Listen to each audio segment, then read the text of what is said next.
Ma, salamat ha. Hindi man perfecto ang relasyon natin bilang magnanay, pero mahal kita. Hindi man tayo magkasama habang lumalaki ako. At sa totoo lang, masama ang loob ko dahil doon. Siguro dahil sa tuwing kailangan ko ng mama, wala ka. Sa tuwing nasusugatan ako, walang mamang gumagamot ng sugat ko. Sa tuwing may mga aaway sa akin, walang mamang nagtatanggol. Lagi akong naiinggit sa mga batang may mamang nag-aalaga at nag-aasikaso araw-araw. Pero hindi ibig sabihin nun, hindi kita mahal. Mahal na mahal kita, ma. Hindi lang ako showy sa'yo dahil pareho tayong nakaramdam ng gap sa isa't isa. Dahil lumaki akong hindi ka kasama, sana maunawaan mo ako. At sorry sa lahat ng pagkukulang ko bilang anak. At sorry sa mga salitang nakasakit ng kalooban mo. I love you, ma. Para naman sa pinakamamahal kong mama na lula pa. Maraming salamat sa iyo, ma. Kung ano ako ngayon, utang ko lahat ito sa iyo. Ikaw ang nagturo sa akin paano maging matatag at independent. Ikaw yung taong nagparamdam ng tunay na pagmamahal. Pagmamahal na unconditional. Ikaw ang nagturo paano magiging mabuting tao.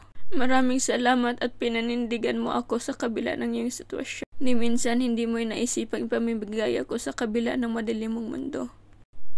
Mahal kita, ma, at miss na kita. Salamat dahil sa kahit huling sandali ng iyong buhay, sinikap mong nandun ako sa tabi mo. Matagal mo ring tiniis ang sakit mo at ngayon wala ng lahat ng yun. Maraming salamat sa lahat ng pagmamahal hanggang sa huli nating pagkikita. I love you, ma. Walang perpektong magulang at lalong walang perpektong anak. Sa pamilya, hindi maiwasang magkaroon ng hindi pagkakaunawaan sa pagitan ng magulang at anak. Ngunit hindi ibig sabihin nun na mawala na ang pagmamahal sa isa't isa. Minsan dumadating tayo sa punto na iwasan mo na ang isa't isa.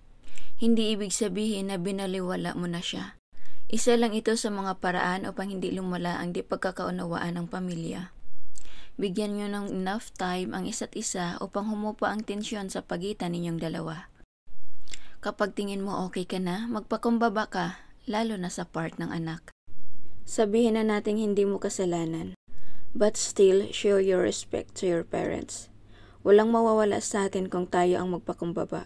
Lagi mong tandaan na hindi mo masilayan ang ganda ng mundo kung wala ang magulang mo. Anumang unos ang sumubok sa samahan ninyo, magulang mo pa rin siya at utang mo ang buhay mo sa kanila. Humingi ka ng tawad sa lahat ng nasabi mo at pagkukulang mo bilang anak.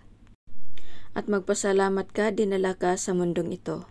Iparamdam mo ang pagmamahal mo habang sila ay nabubuhay. Upang sa huli, wala kang pagsisisihan. Lagi mong tandaan na ang magulang ay magulang. Happy Mother's Day sa lahat ng mga nanay.